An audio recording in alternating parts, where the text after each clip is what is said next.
Lu tahu nggak, ada seorang lelaki tua di Athena yang nggak punya harta, nggak punya jabatan, bahkan wajahnya pun orang bilang jelek. Tapi ironisnya, justru dia ditakuti sekaligus dikagumi. Dia nggak pernah nulis buku, nggak pernah jadi raja, tapi satu hal yang dia lakukan bikin orang marah sekaligus membuka mata dunia. Dia bertanya, terlalu banyak bertanya. Dan karena itu, dia dihukum mati. Namanya adalah Socrates. Socrates lahir sekitar tahun 470 sebelum Masehi di kota Athena. Waktu itu, Athena lagi jadi pusat dunia.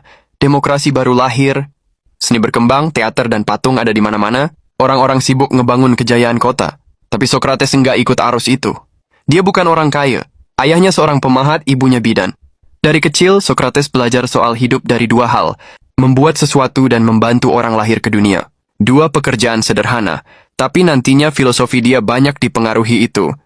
Melahirkan kebenaran dari percakapan. Satu fakta, Socrates bukan cuma filsuf, tapi juga pernah jadi prajurit hoplite. Dia ikut perang melawan Sparta. Di sana dia terkenal pemberani, bahkan pernah nyelamatin temannya yang terluka di medan perang. Tapi yang menarik, setelah perang, dia nggak pernah cerita soal kemenangan. Dia lebih tertarik nanya, kenapa kita perang? Apa arti keberanian? Setelah dewasa, kerjaannya sederhana, jalan-jalan di agora pasar utama Athena.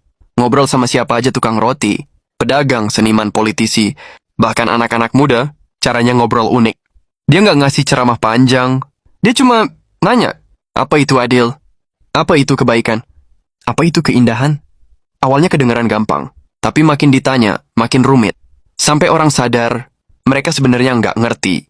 Metode ini sekarang dikenal sebagai metode Sokratik bertanya terus sampai lawan bicara sadar akan kebodohannya. Dari situ muncul kalimat legendaris Socrates. Yang aku tahu hanyalah bahwa aku tidak tahu apa-apa. Masalahnya metode itu bikin banyak orang tersinggung. Politisi jadi malu di depan umum. Seniman yang ngerasa jenius ternyata nggak bisa jawab pertanyaan sederhana. Anak-anak muda kayak Plato dan kawan-kawan jadi ngefans berat sama Socrates. Efeknya, orang tua mereka bilang, ini orang tua nyebelin, bikin anak-anak melawan, bikin kacau. Socrates dianggap merusak moral pemuda. Tahun 399 sebelum Masehi, Socrates dipanggil ke pengadilan. Tuduhannya 3. 1. Merusak pikiran anak muda. 2. Tidak menghormati dewa-dewa kota. 3. Membawa dewa-dewa baru. Jumlah juri? 501 orang. Demokrasi Athena memutuskan hidup mati seseorang lewat suara mayoritas. Socrates bisa aja pura-pura nyesel, bisa kabur, atau bisa diem. Tapi dia malah bilang, kalau aku dibebaskan dengan syarat berhenti bertanya, aku lebih pilih mati. Karena hidup tanpa mencari kebenaran, bukan hidup yang layak. Itu bikin banyak juri makin marah. Hasilnya, Socrates divonis mati dengan cara minum racun hemlock. Hari eksekusi tiba. Murid-muridnya datang, termasuk Plato. Mereka nangis, ngebujuk Socrates buat kabur. Tapi Socrates santai. Dia ngobrol, berdiskusi, bahkan bercanda soal kematian. Socrates bilang, kematian bukan hal yang harus ditakuti.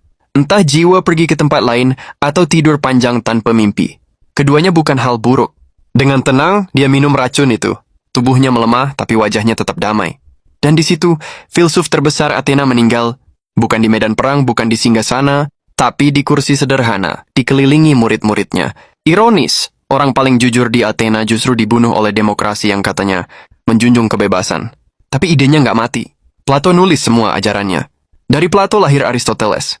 Dari Aristoteles lahir dasar sains dan logika. Artinya, cara kita mikir hari ini, cara kita nanya kenapa, dan nggak gampang percaya begitu aja itu jejak dari Socrates. Socrates membuktikan satu hal. Senjata paling berbahaya di dunia. Bukan pedang, bukan pasukan, tapi pertanyaan sederhana.